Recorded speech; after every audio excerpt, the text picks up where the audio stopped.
Dalam nama Bapa dan Putra dan Roh Kudus. Amin. Umat Kristiani Katolik yang terkasih, senang sekali saya Kartika Budiman boleh berjumpa kembali bersama dengan Anda dalam program Pelita Kasih. Pada kesempatan ini kita akan membahas sebuah tema dengan narasumber kita yang sudah hadir saat ini, yakni tentang menjadi warga negara dan warga gereja yang baik. Dan saat ini telah hadir narasumber kita, yakni Pastor Roni Singal PR. Apa kabar Pastor? Baik. Baik Pastor, Ya. tema yang sudah saya sampaikan kepada pemirsa di rumah bahwa menjadi warga negara dan warga gereja yang baik. Ya, Apa benar. yang menjadi alasan Pastor memilih tema saat ini, Pastor? Oke, baik. Terima kasih, Tika. Jadi konteks dipilihnya tema itu dalam acara Pelita Kasih kita kali ini adalah dalam rangka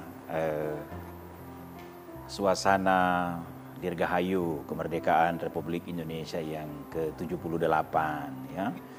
Jadi masih dalam kemeriahan kita seluruh bangsa Indonesia merayakan hari kemerdekaan tersebut. Maka saya pikir-pikir barangkali dalam rangka juga kita mengisi kemeriahan tersebut, maka kita pilih tema soal bagaimana kita menjadi warga negara yang baik dan juga warga gereja yang baik. Jadi tentu warga gereja yang saya maksudkan di sini adalah kita ya sebagai umat Katolik, khususnya yang ada di Provinsi Gorontalo ini tentu secara khusus dan secara lebih luas tentu seluruh umat Katolik yang ada di Indonesia. Oke, kita omong-omong pertama soal kita sebagai orang Indonesia ya. Ya, pertama-tama saya bangga ya, senang boleh menjadi orang Indonesia. Kenapa? Karena dengan luasnya wilayah kita ya yang tersebar dari Sabang sampai Merauke. Nah, bagi kita yang hobi traveling, ya kita bisa dengan bebas ya, mau pergi ke ujung barat Indonesia sampai ke ujung timur Indonesia, silahkan, sesuai dengan rencana dan planning kita. Ya. Kita bisa menikmati dengan bebas enaknya kopi Aceh, toh, yang terkenal itu, sampai menikmati juga kekasan rasa papeda di bumi Papua. Nah, semua itu kita bisa nikmati karena kita berada di dalam Negara Kesatuan Republik Indonesia. Tahun lalu dalam satu kegiatan di Kupang kan sempat jalan-jalan juga ke perbatasan dengan Timor Leste kan. Ya, karena mereka sudah negara lain ya. Ya, ada aturan yang harus kita patuhi.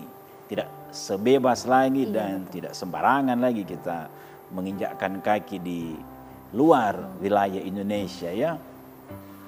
Nah, ini satu contoh kecil bagaimana ya kalau sudah berbeda negara ya tentu aturan yang mengikat juga sudah lain. Tapi selagi kita ini ada dalam Negara Kesatuan Republik Indonesia ini ya sekali lagi bisa dengan enjoy kita melangkahkan kaki kita kemanapun kita pergi asalkan masih di wilayah NKRI itu sendiri. Nah, kita juga senang ya bahwa kita bangsa Indonesia ini setiap tahun boleh merayakan ya ulang tahun kemerdekaan ya dengan berbagai acara.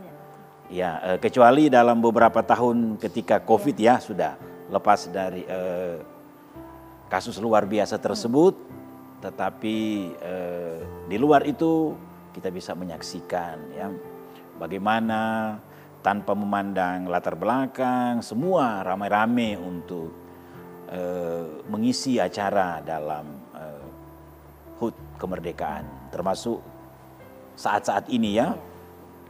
Bahkan beberapa minggu sebelum 17 Agustus, wah semua desa, sekolah dan instansi-instansi sudah mulai bersolek, berhias untuk menyiapkan diri. Dan kemarin kita lihat toh puncak dari kemeriahan tersebut lewat upacara di Istana Negara.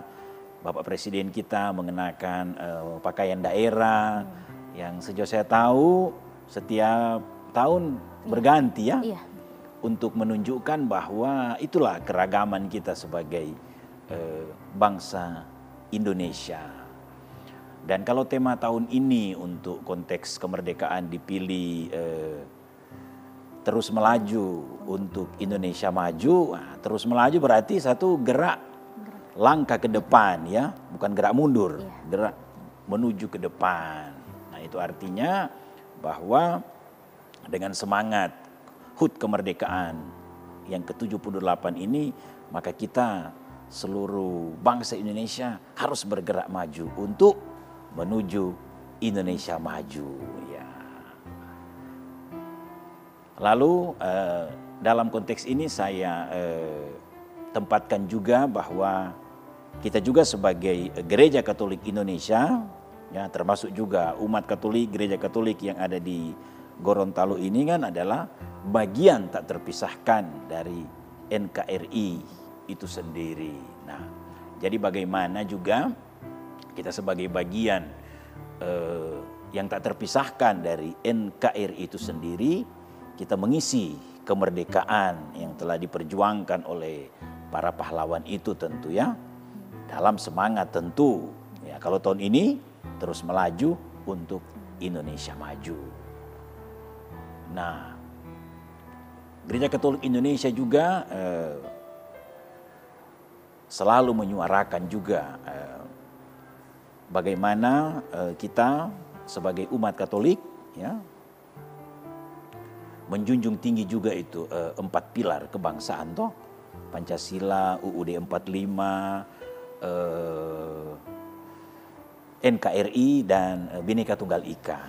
Ya, itu semua secara intern kita selalu sampaikan itu dalam setiap kesempatan, entah khotbah atau kegiatan-kegiatan keagamaan lainnya, dengan tujuan agar kita sebagai umat Katolik itu semakin menginternalisasikan itu ya, membatinkan itu agar memang betul-betul menjadi bagian tak terpisahkan. Nah, dengan kata lain, kita sebagai umat Katolik Indonesia secara lebih khusus umat Katolik yang ada di Gorontalo ini selalu diajak bagaimana kita menjadi warga negara yang baik, sekaligus juga menjadi warga gereja yang baik. Nanti untuk membantu kita merenungkan dan memperdalam tema ini, ya karena ini adalah satu kegiatan kerohanian Katolik, maka tentu akan dibacakan juga salah satu perikop dalam Alkitab sebagai panduan sekaligus bantuan bagi kita untuk merenungkan lebih dalam apa artinya menjadi warga negara yang baik, apa artinya juga menjadi warga gereja yang baik. Nah, Pastor, kalau untuk tahun ini yang Pastor lihat bagaimana kemeriahan hari ulang tahun kemeriahan kita dengan berkaitan dengan gereja juga, Pastor? Oh ya, secara intern kita juga gereja atau paroki Santo Kristofor Gorontalo barusan juga ya merayakan ulang tahun paroki kita yang ke-61 ya, tanggal 16 Agustus. Jadi 2 hari yang lalu. Jadi selisih sehari saja dengan HUT untuk negara kita. Saya lihat kalau tahun ini sepertinya suasananya sudah kembali seperti sebelum Covid ya. Upacara di Istana Negara juga sudah terbuka ya. Tidak seperti 2-3 tahun belakangan yang karena masih dalam suasana pandemi sehingga ada pembatasan-pembatasan yang harus diikuti baik oleh yang mengikuti secara langsung ataupun yang berada di luar kompleks di mana upacara itu dilaksanakan. Oleh karena itu tentu kita pantas untuk mensyukuri ya bahwa tahun ini perayaan sudah bisa dirayakan dengan penuh kemeriahan. Tapi tentu bukan saja faktor kemeriahan ya yang harus menjadi poin yang kita ambil setiap kali kita merayakan. Tapi harus lebih dari sekedar itu. Karena kalau cuma sekedar kemeriahan, sesudah acara-acara ini berakhir, ya sudah hilang begitu saja. Tapi bagaimana misalnya, kan setiap tahun pemerintah membuat tema toh. Nah, jadi bagaimana tahun ini sebagai bagian dari bangsa Indonesia, kita merefleksikan tema tadi itu yang terus melaju. Apa artinya itu bila kita tempatkan dalam kehidupan kita sebagai pribadi ataupun di tempat tugas di mana kita bekerja. Dan untuk kita tentu umat Katolik Indonesia, kita juga telah merayakan ulang tahun paroki kita yang ke-61, berarti lebih tua kemerdekaan Indonesia ya. Tapi kalau ditinjau dari usia manusia, dua-dua sudah lansia. Baik, Pastor, sebelum kita lebih jauh lagi membahas tema ini, kita ikuti dulu. Oh ya, baik.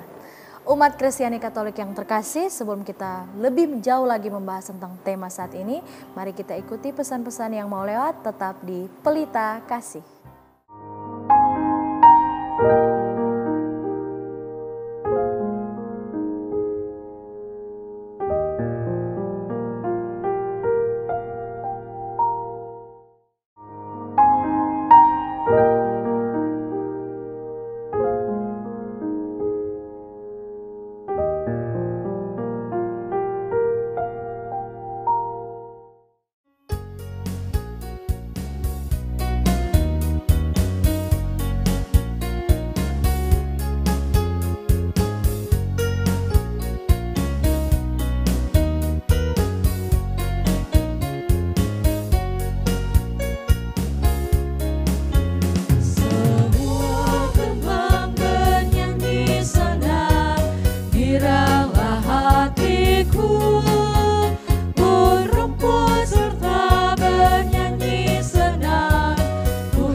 Sumber sukaku, semua jalan di dunia ke surga membawamu, dan desiran angin riang ke surga membawamu. Semua kembang bernyanyi senang, kiranglah hatiku berebut serta bernyanyi senang, Tuhanlah sumber sukaku.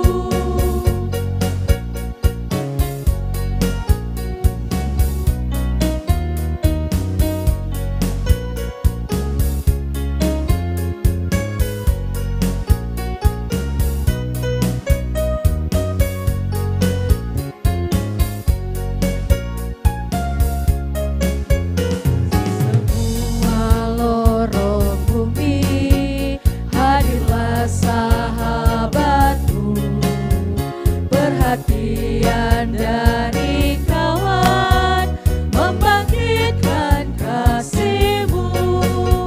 Semua kembang bernyanyi senang, kiranglah hatiku berumput serta bernyanyi senang, Tuhanlah sumber sukaku.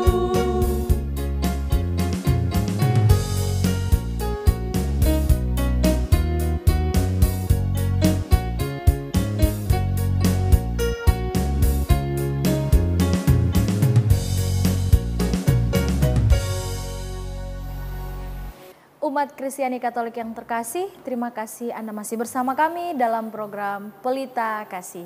Baik Pastor, kita lanjutkan tadi pembahasan kita. Oh ya, baik. Jadi kita lagi ngomongin soal kemeriahan perayaan ya, baik Dirgahayu Kemerdekaan maupun acara dalam paroki kita. Nah, jadi untuk tema ulang tahun paroki kita kan bangkit dan bersaksilah dalam semangat persaudaraan. Ini ada kemiripan sih dengan tema nasional untuk proklamasi kemerdekaan. Ya, mungkin kita tanya, kenapa dipilih bangkit? Ya, latar belakangnya karena ya kita tahu bersama ya, 3 tahun terakhir ini ketika COVID melanda, maka semuanya tampak tertidur. Bukan karena sengaja tidur, tetapi karena sikon yang memang tidak mendukung untuk melakukan banyak aktivitas, ya. Nah, oleh karena itu ketika suasana mulai membaik, ya, mulai bisa kembali seperti sedia kala, maka kita harus kembali bergerak. Nah, yang harus kita lakukan dalam pergerakan tentu kita harus bangkit dulu, ya. Seperti saya asosiasikan kalau kita lagi tidur, toh, bagaimana kita mulai beraktivitas di pagi hari, maka kita harus bangkit. Bangun, bukan sekedar buka mata, ya toh. Kalau sekedar buka mata itu sebetulnya belum 100% bangkit itu, karena kalau baru sekedar buka mata tapi masih berbaring, selalu ada godaan untuk tidur kembali. Nah, asosiasinya seperti itu. Iya, betul. Nah, berarti tidak akan melakukan apa-apa, ya. Ketika kita bangkit, bergerak, nah, berarti disitulah langkah pertama kita untuk beraktivitas pada hari itu. Nah, asosiasi itu kita pakai, ya, dalam konteks gereja kita, umat kita yang ada di Gorontalo ini, bahwa sesudah 3 tahun ada COVID, maka sekarang kesempatan untuk bangkit lagi. Ya. Bangkit untuk apa? Untuk bersaksi. Bersaksi tentang apa? Ya, tentu bersaksi tentang Kristus dalam kehidupan kita setiap hari sesuai dengan perutusan kita, ya. Nah, bangkit dan bersaksi itu kita tempatkan dalam kerangka atau dalam bingkai semangat persaudaraan. Jadi bukan justru karena ada semangat untuk bangkit dan bersaksi lalu ada persaingan tidak sehat, melainkan justru tetap dalam kerangka persaudaraan, bahwa kita ini adalah berada dalam satu iman yang satu dan sama, ya, yaitu iman Katolik itu sendiri. Dan seperti kita sudah lihat bahwa untuk mengisi ulang tahun paroki, kita semua sudah membuat kegiatan-kegiatan, ya, baik seni maupun olahraga yang kita semua sudah tuntaskan pada malam gembira dan malam syukuran tanggal 16 malam yang lalu. Ya, namanya ada lomba, memang pasti ada yang menang, ada yang kalah, tapi ya itulah lomba. Yang penting kita semua sudah berpartisipasi, semua wilayah rohani dan stasi yang ada mengambil bagian, tidak ada yang tidak mengambil bagian, ya, dalam 3 mata lomba yang kita selenggarakan. Semua ambil bagian rame-rame, toh, dan kita semua sudah menyelenggarakan itu semua. Nah, sebagai kelanjutan tentu dari tema yang kita pilih, ya, soal bangkit dan bersaksilah dalam konteks kita menjadi warga gereja yang baik, maka kita juga akan coba untuk melihat itu dengan membaca satu kutipan, satu perikop di dalam Alkitab itu sendiri, yang nanti pembacanya itu tolong bantu dibacakan, ya. Oke, boleh sekarang dibacakan dulu, biar kita semua bisa untuk mendengarkan. Baik, kita membaca dari Injil Matius bab 22 ayat 15 sampai 22. Tentang membayar pajak kepada kaisar. Kemudian pergilah orang-orang Farisi, mereka berunding bagaimana mereka dapat menjerat Yesus dengan suatu pertanyaan. Mereka menyuruh murid-murid mereka bersama-sama orang-orang Herodian bertanya kepadanya, "Guru, kami tahu Engkau adalah seorang yang jujur dan dengan jujur mengajar jalan Allah, dan Engkau tidak takut kepada siapapun juga, sebab Engkau tidak mencari muka. Katakanlah kepada kami pendapatmu, apakah diperbolehkan membayar pajak kepada kaisar atau tidak?" Tetapi Yesus mengetahui kejahatan hati mereka itu lalu berkata, Mengapa kamu mencobai aku, hai orang-orang munafik? Tunjukkanlah kepadaku mata uang untuk pajak itu. Mereka membawa suatu dinar kepadanya, maka ia bertanya kepada mereka, gambar dan tulisan siapakah ini? Jawab mereka, gambar dan tulisan Kaisar. Lalu kata Yesus kepada mereka, berikanlah kepada Kaisar apa yang wajib kamu berikan kepada Kaisar, dan kepada Allah apa yang wajib kamu berikan kepada Allah. Mendengar itu, heranlah mereka dan meninggalkan Yesus lalu pergi. Demikianlah sabda Tuhan. Terpujilah Kristus.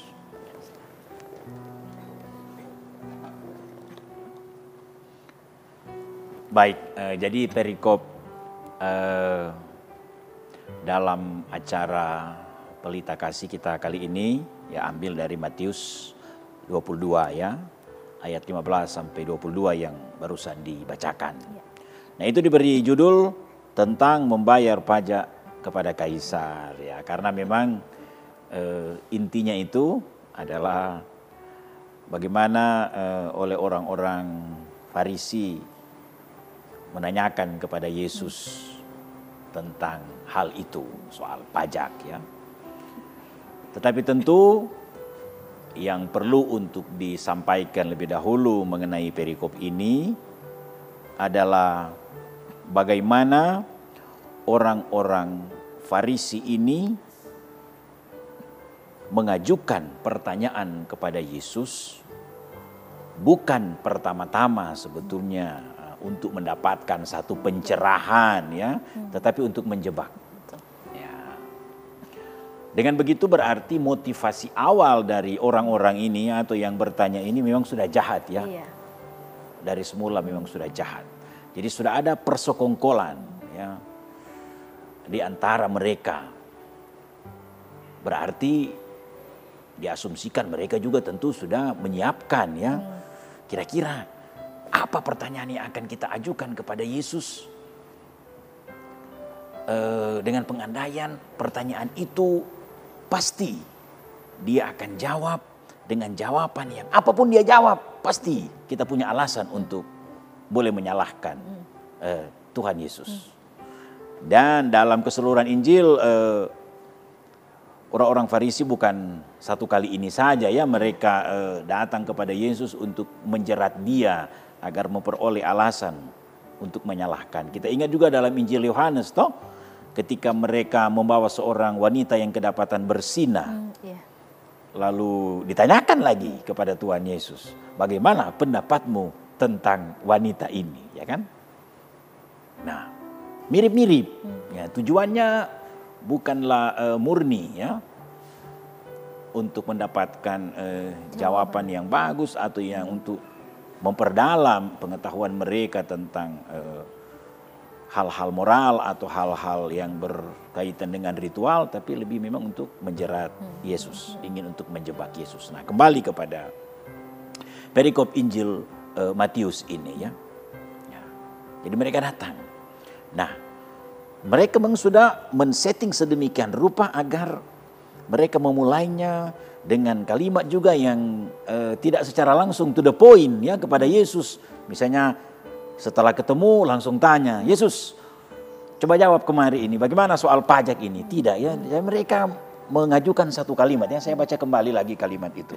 Guru, kami tahu engkau adalah seorang yang jujur dan dengan jujur mengajar jalan Allah. Dan engkau tidak takut kepada siapapun juga sebab engkau tidak mencari muka ya.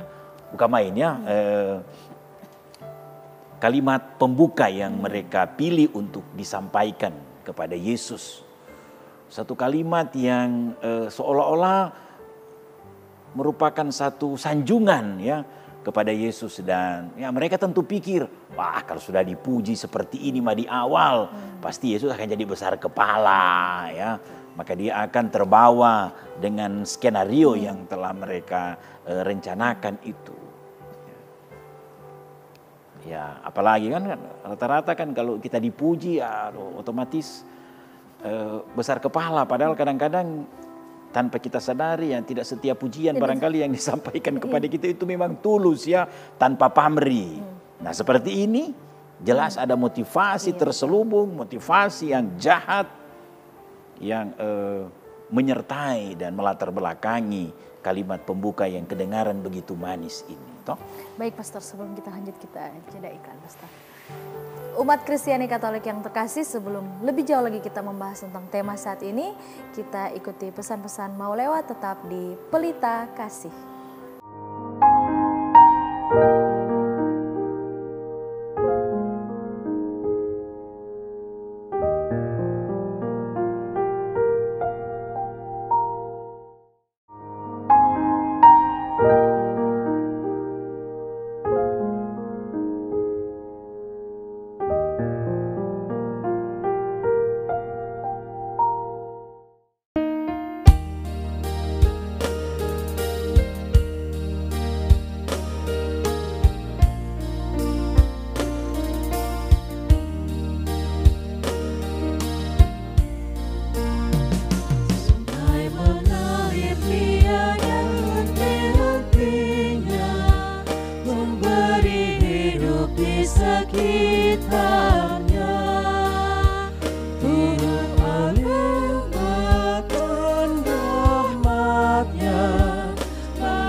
Disediakan air, hidup akan menjadi hampa jika tanpa cinta kasih Tuhan.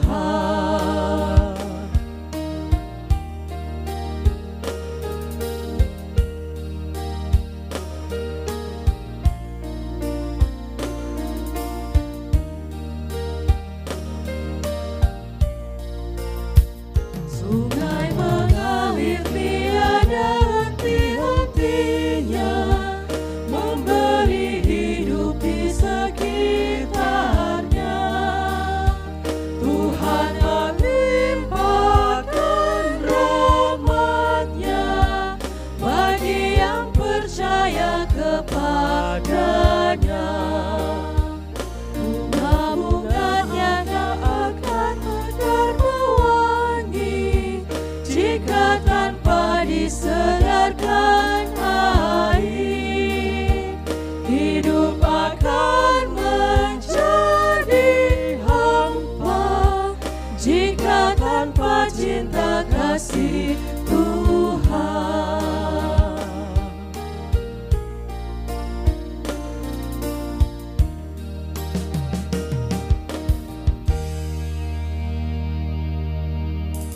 Umat Kristiani Katolik yang terkasih, terima kasih Anda masih bersama kami dalam program Pelita Kasih. Baik Pastor, kita melanjutkan tentang pembahasan perikop yang sudah kita baca tadi dalam Injil. Tadi kita lagi omongin soal bagaimana motivasi jahat dari orang-orang Farisi yang mengajukan satu pertanyaan untuk menjebak Yesus ya. Nah, selanjutnya Yesus memberi reaksi atas pertanyaan mereka itu dan ungkapan awal mereka itu kan. Yesus langsung mengatakan, "Mengapa kamu mau mencobai aku, hai orang-orang munafik?" Jadi dipakai kata munafik karena Yesus tahu apa yang ada di benak mereka, apa yang ada di pikiran mereka. Itu tidak benar. Dan Yesus juga kalau dia tahu yang datang kepadanya ini betul-betul mau bertanya sesuatu demi untuk pengetahuan atau demi untuk kebaikannya, maka Yesus juga akan melayani. Kita ingat juga ketika ada satu ahli Taurat yang datang bersoal jawab dengan Yesus, lalu setiap pertanyaan dijawabnya dengan baik, maka pada akhir dari tanya jawab itu Yesus berkata kepadanya kan, "Engkau tidak jauh dari kerajaan Allah." Nah kan, Yesus objektif dalam memberikan respon. Nah, termasuk juga kepada sekelompok orang-orang Farisi yang mau menjebaknya ini, dia langsung bilang, Mengapa kamu mau mencobai aku, hai orang-orang munafik? Lalu langsung Yesus bilang, mana? Tunjukkanlah kepadaku mata uang yang biasa dipakai untuk membayar pajak itu kan. Lalu mereka menunjukkan. Lalu sebelum itu tentu mungkin kita bertanya, kira-kira kalau Yesus jawab boleh, apa konsekuensinya? Kalau Yesus jawab tidak boleh, apa akibatnya? Nah, ini tentu juga memang sudah diperhitungkan oleh kelompok yang bertanya ini.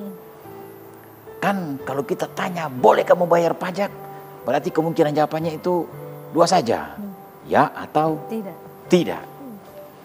Nah, mereka tentu sudah pikir, seandainya Yesus jawab, oh boleh, harus bayar pajak kepada Kaisar, maka mereka akan mengatakan kepada Yesus, engkau bersekongkol dengan penjajah Romawi, iya kan? Betul.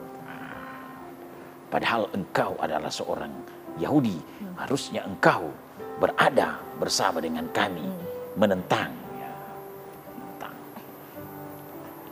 Tetapi jika Yesus jawab tidak, maka mereka juga akan menjawab, kami akan melaporkan engkau kepada penguasa Romawi karena dianggap sebagai warga negara yang tidak taat pajak.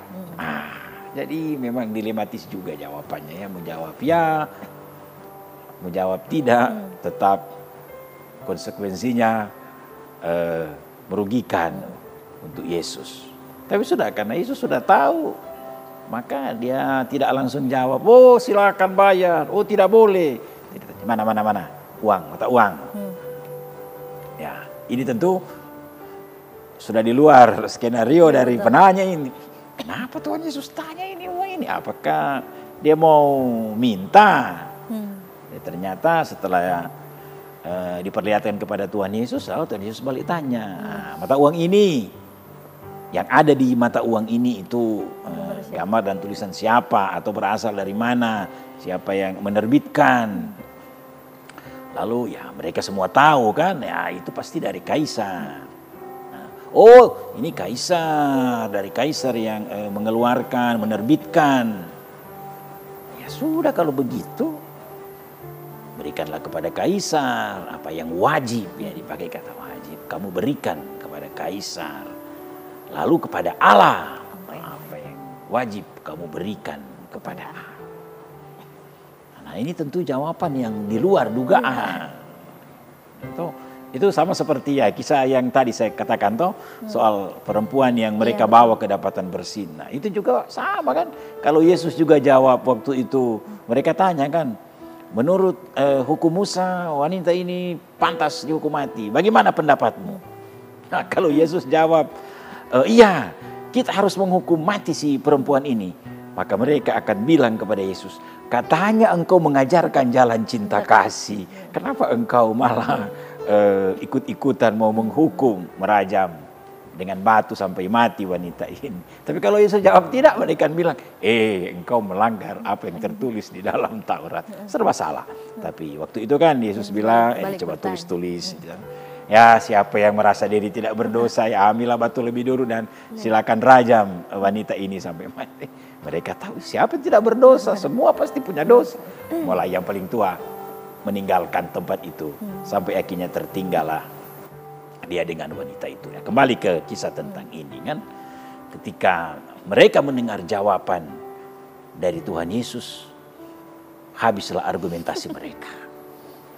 Dan dikatakan dalam akhir Injil, mereka akhirnya pergi meninggalkan Tuhan Yesus.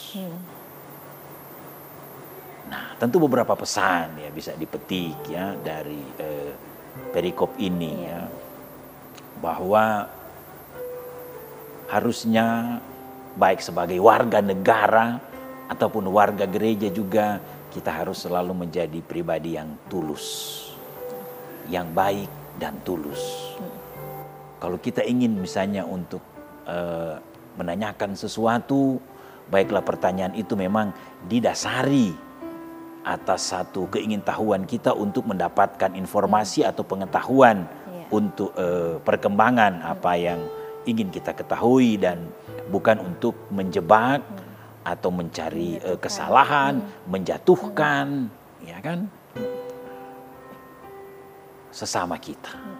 Ya. Padahal kita semua adalah satu bangsa, satu bahasa, satu tanah air, satu gereja juga ya dalam konteks kita mengumat. Tapi poin juga yang ingin diangkat tentu dari jawaban Yesus ini adalah bagaimana Yesus juga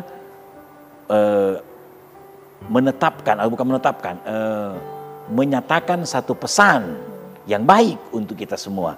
Baik kita sebagai warga negara maupun sebagai warga gereja. Ya toh? Nah, orang-orang yang datang bertanya ini kan mereka adalah warga negara, ya kan?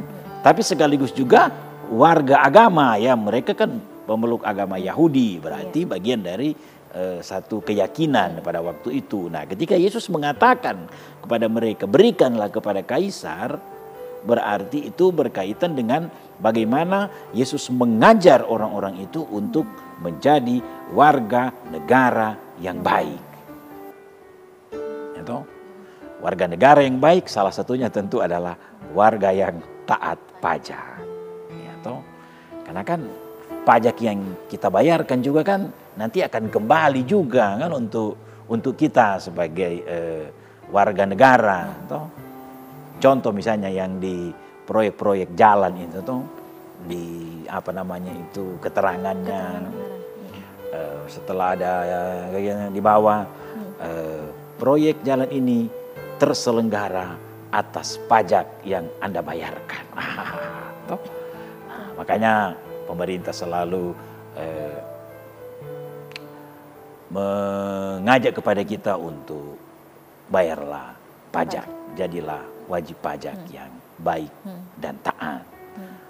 Tapi bukan juga cuma sekedar soal pajak, sebenarnya kita dinilai menjadi warga negara yang baik. Tentu itu satu contoh saja ya, tetapi lebih daripada itu juga dalam aspek kehidupan kita sebagai warga negara Indonesia ya. Bagaimana kita selalu mengusahakan diri dan tampil ya dengan pribadi yang penuh integritas sesuai dengan tempat tugas kita masing-masing ya.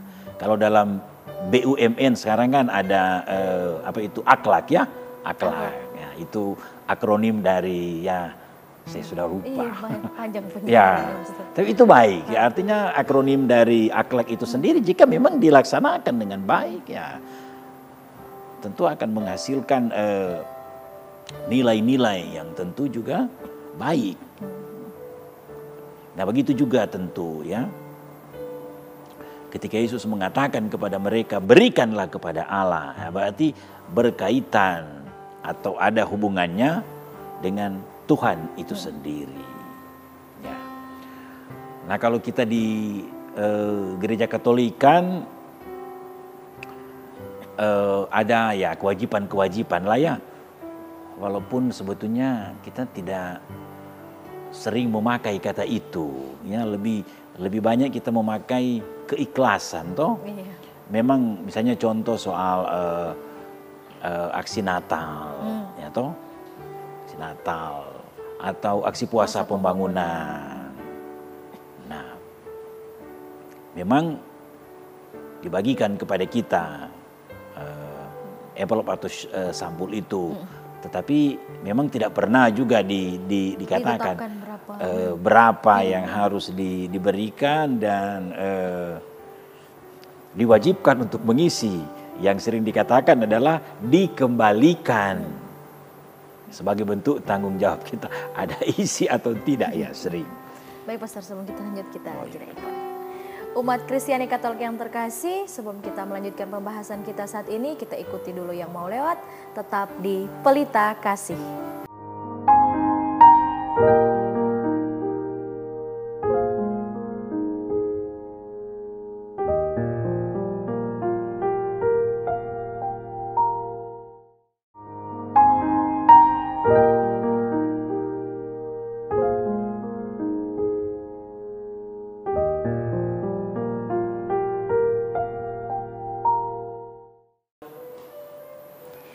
Umat Kristiani Katolik yang terkasih, terima kasih Anda masih bersama kami dalam program Pelita Kasih. Baik, Pastor, dilanjutkan tentang bagaimana menjadi warga negara yang baik dan warga gereja yang baik. Oke.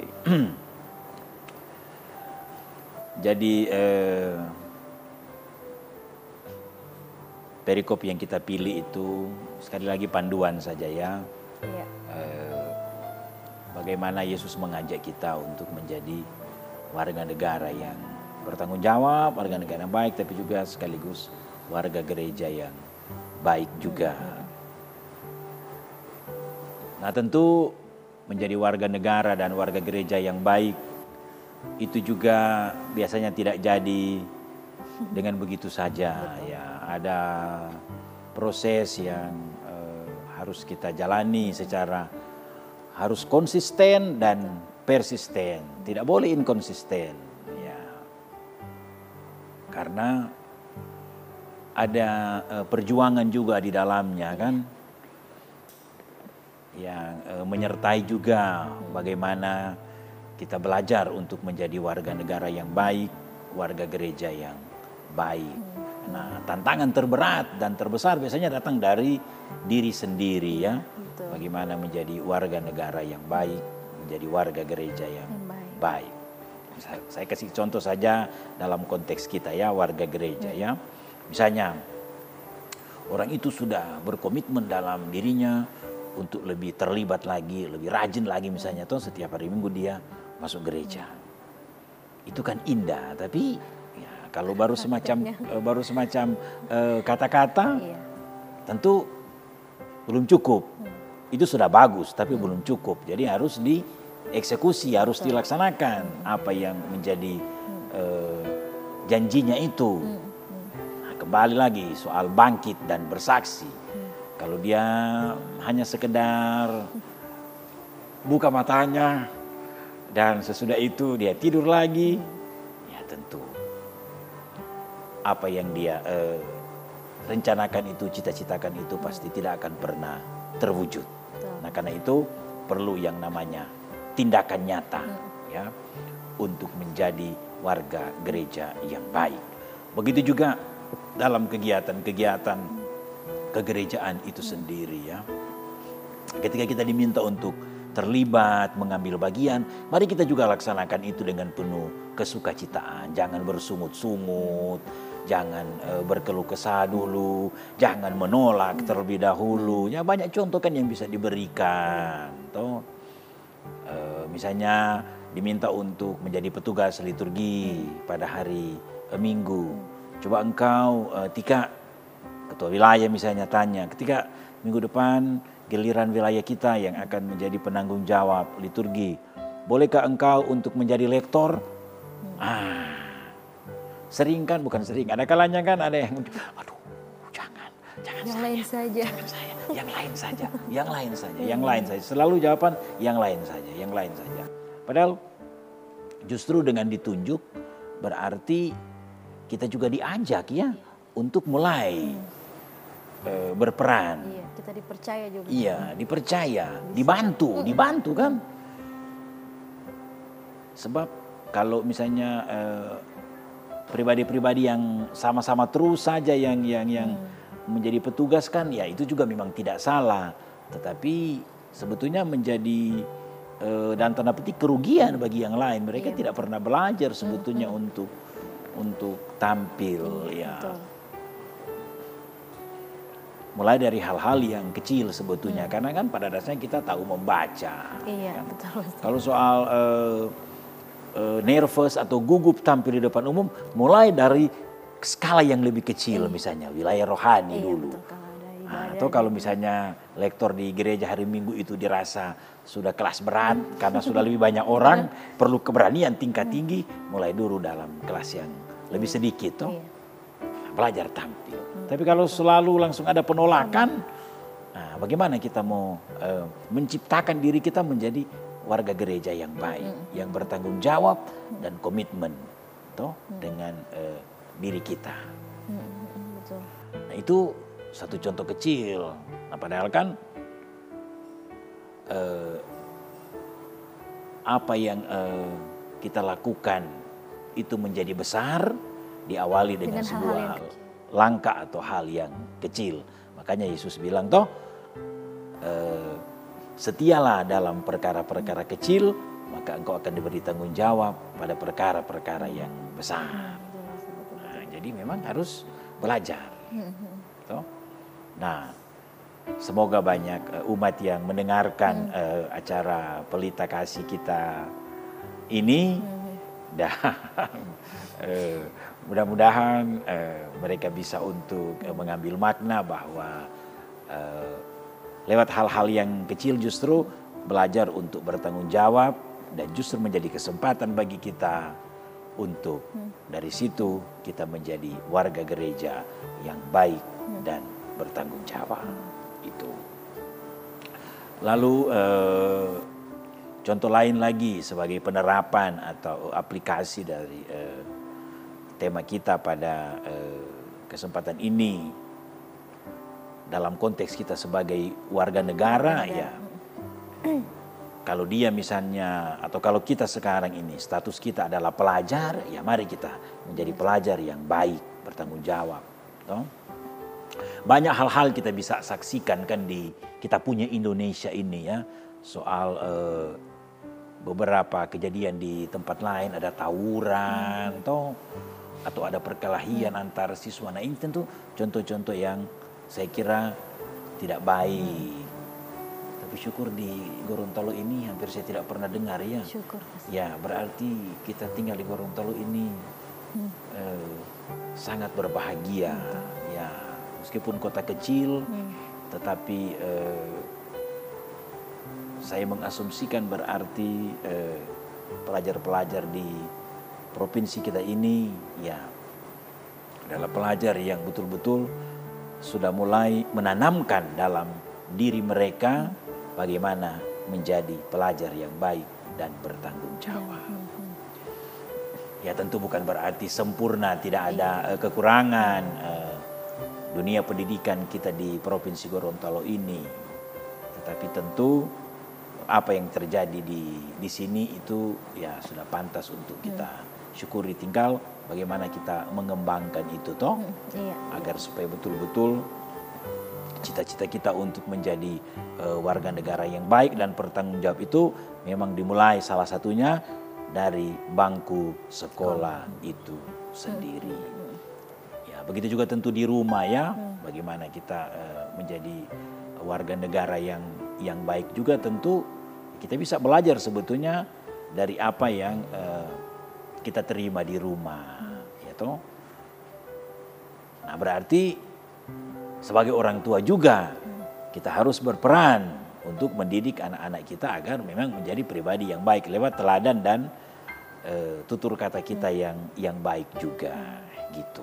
Baik, Pastoran, untuk menjadi bagian terakhir dalam program ini, mohon kesediaan Pastor untuk berdoa bagi kita semua. Oke. Silakan, Pastor. Mari kita berdoa demi nama Bapa dan Putra dan Roh Kudus. Amin. Bapa di surga, kami bersyukur kepadamu untuk kemerdekaan yang telah kau anugerahkan kepada bangsa kami 78 tahun yang lalu. Dan saat ini kami boleh mensyukurinya sebagai satu bangsa, yaitu bangsa Indonesia. Begitu juga dalam konteks paroki kami, gereja kami yang ada di Gorontalo ini, kami juga telah dan baru saja merayakan ulang tahun gereja kami, paroki kami yang ke-61. Terima kasih untuk penyertaan yang Engkau telah berikan kepada kami, dan kami mohon semoga Engkau akan tetap menyertai perjalanan kami selanjutnya, bangsa kami, gereja kami, agar kami boleh semakin tumbuh dan berkembang.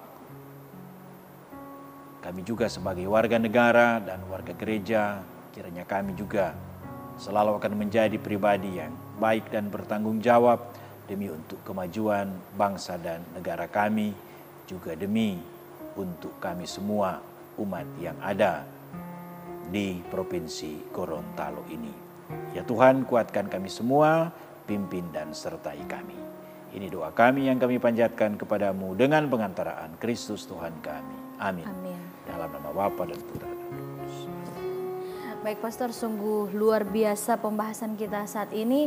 Semoga kita semua, seluruh umat Kristiani Katolik yang ada di Provinsi Gorontalo maupun seluruh umat Katolik yang ada di seluruh Indonesia bisa menjadi warga negara yang baik dan warga gereja yang baik. Seperti ada suatu kata yang sudah tidak asing lagi kita dengarkan, yakni 100% Katolik dan 100% Indonesia. Dan terima kasih pula saya sampaikan kepada seluruh umat Kristiani Katolik yang dimanapun Anda berada yang selalu menyaksikan program ini. Saya Kartika Budiman beserta kru yang bertugas mohon undur diri. Terima kasih, Tuhan Yesus memberkati.